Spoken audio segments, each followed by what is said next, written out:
प्रेम हे रूप, रंग आणि कोणतीही कमी बघत नाही. प्रेम खरं तर मनावर होतं. प्रेम ठरवून करता येत नसलं तरी एखाद्यासोबत ठरवून आयुष्य जगता येतं. राधाला कविता लिहिण्याचा खूप छंद होता. ती तिच्या कविता सोशल मीडियावर पोस्ट करायची. तिच्या कवितांना खूप लाईक्स मिळायचे. तिच्या कविता होत्याच भावनिक की कोणीही तिच्या कवितेत भावून जाईन. तिच्या एका सोशल मीडियावरील अमय नावाच्या मुलाला त्या कविता खूप आवडायच्या. जेव्हा जेव्हा ती कविता पोस्ट करायची तेव्हा तेव्हा तो त्या कविता डायरीत लिहून ठेवायचा. तिच्या कवितांमुळे ती त्याला खूप आवडायला लागली होती. त्यानं तिला कधीच पाहिलं नव्हतं.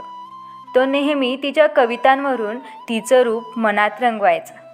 एवढी सुंदर कविता लिहिणारी किती सुंदर असेल असा तो विचार करायचा. तो तिच्या कवितांच्या प्रत्येक पोस्टवर कमेंट करायचा. त्यानं एक दिवस तिला मेसेज करायचं ठरवलं. त्यानं हिम्मत करून तिला हाय असा मेसेज केला. राधाने त्याचा मेसेज पाहिला आणि त्याला रिप्लायसुद्धा दिला. त्यानं तिला सांगितलं की आपण अतिशय अप्रतिम कविता पोस्ट करता. एक विचारायचं होतं, या कविता तुम्ही स्वतःच बनवता का? तिचा रिप्लाय आला, हो. तो तिला म्हणाला की खरंच तुम्ही खूप भावनिक लिहिता. मला तुमच्या कविता खूप आवडतात. तिने धन्यवाद रिप्लाय दिला आणि ती ऑफलाईन गेली. अशा प्रकारे तो नेहमी तिला मेसेज करायचा. दोघेही एकमेकांशी खूप बोलायचे. अमय गॅलरीत बसून नेहमी तिच्या कविता वाचत असायचा. तिने नवीन कविता पोस्ट केली का हे पाहण्यासाठी तो ऑनलाईन आला. त्याला कविता नाही दिसली पण राधा मात्र ऑनलाईन दिसली. त्यानं तिला मेसेज केला, काय करतेस? तिने रिप्लाय केला, काही नाही. तू? त्यानं विचार केला की आपण इतके दिवस झाले बोलत आहोत तर आपण तिचा फोन नंबर मागायला हवा. मग त्याने धाडस करून तिचा फोन नंबर मागितला. तिने मात्र नकार दिला. पण ती त्याच्यावर रागवली नाही आणि म्हणाली, आपण मेसेजवरच बोलू. तेव्हाच अमय ओके असा रिप्लाय करत होता तर त्याच्या हातातून फोन चुकून सटकला आणि खाली पडला. तर त्याचा फोन खूप खराब झाला होता. तर अमय फोन रिपेअरिंगसाठी घेऊन गेला. तेव्हा दुकानदाराने त्याला 8 दिवसाने फोन रिपेअर करून मिळेल असं सांगितलं. त्यानं होकार दिला आणि घरी आला.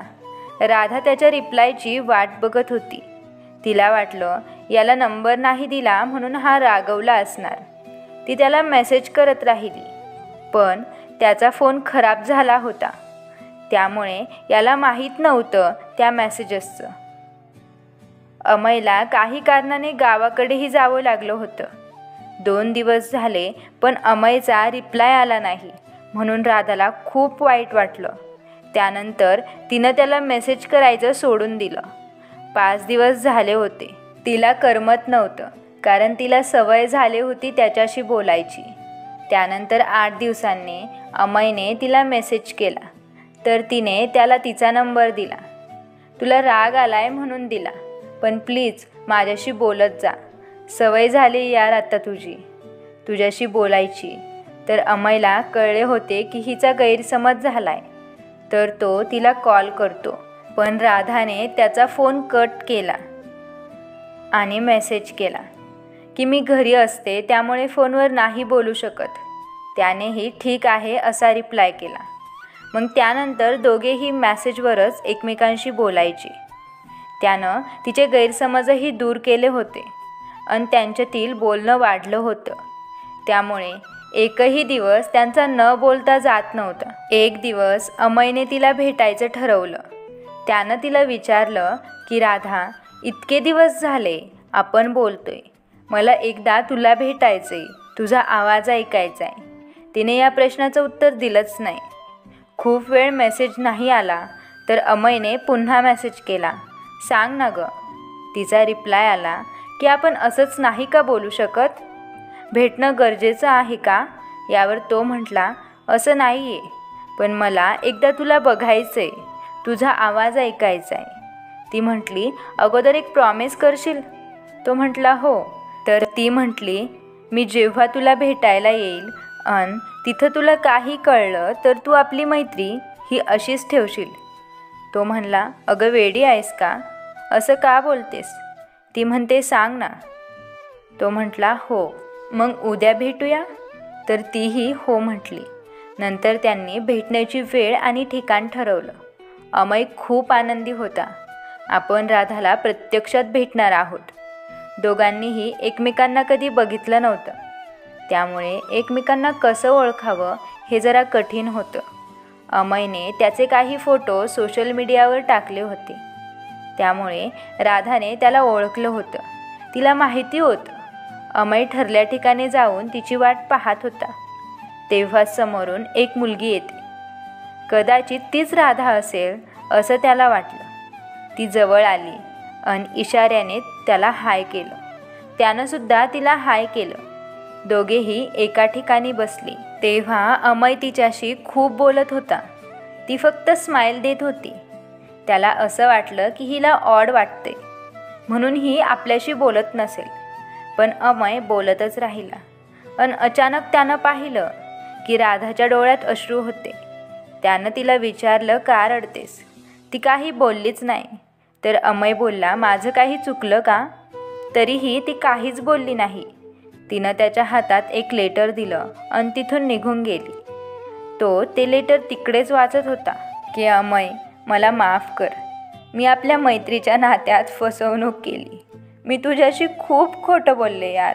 खरं सांगू तर मला बोलता येत नाही. लहानपणापासून मी मुकी आहे आणि हाच मला माझ्या आयुष्याचा कमीपणा वाटतोय. मी तुझी मैत्रीण नाही बनू शकत. हे सत्य मला स्वीकारायला हवं. मला माहिती आहे मला नाही करमणार तुझ्याशिवाय. पण तुला जेव्हा हे सत्य कळेल तेव्हा तू स्वतः आपल्या मैत्रीचं नातं तोडशील. मला जास्त त्रास होण्यापेक्षा मीच तुला सत्य सांगून मैत्रीचं नातं तोडते. जमलं तर मला माफ कर. हे वाचून त्याला खूप वाईट वाटतं. तो तिला मेसेज करतो की तू जिकडे आहे तिकडून परत ये. मी अजून इथेच आहे. जोपर्यंत तू येणार नाहीस तोपर्यंत मी इथेच थांबेल आणि तुझी वाट बघत राहीन. ती हा मेसेज बघून परत मागे येते आणि त्याच्यासमोर उभी राहते. तो बोलतो, तू बरोबर समजलंस मला. तुझं हे सत्य ऐकून आपल्यातलं हे मैत्रीचं नातं संपणार आहे. तिच्या डोळ्यात आता अश्रू येतात आणि ती जाण्यास निघते. तेव्हा तो म्हणतो, राधा, मला तुझ्याशी हे मैत्रीचं नातं तोडून प्रेमाचं नातं जोडायचंय. मला तुझा हा निरागसपणा आवडायला लागलाय. काय झालं ग जर तुला बोलता येत नसेल? मला तुझे मन बघून तुझ्यावर प्रेम झालं. खरं तर तू माझ्याशी ओठाने बोलू नाही शकली तरी मनाने तू माझ्याशी बोलू शकतेस. मग सांग, होशील का माझी? देशील का मला आयुष्यभराची साथ? ती हे सगळं ऐकून त्याला मिठी मारते आणि इशाऱ्यानेच हो बोलते. तर मित्रांनो, हेच असतं ना खरं प्रेम. मित्रांनो, तुम्हाला व्हिडिओ आवडला असेल तर व्हिडिओला लाईक करा, शेअर करा आणि तुम्ही आपल्या चॅनलवर नवीन असाल तर चॅनलला सबस्क्राईब करायला विसरू नका. धन्यवाद.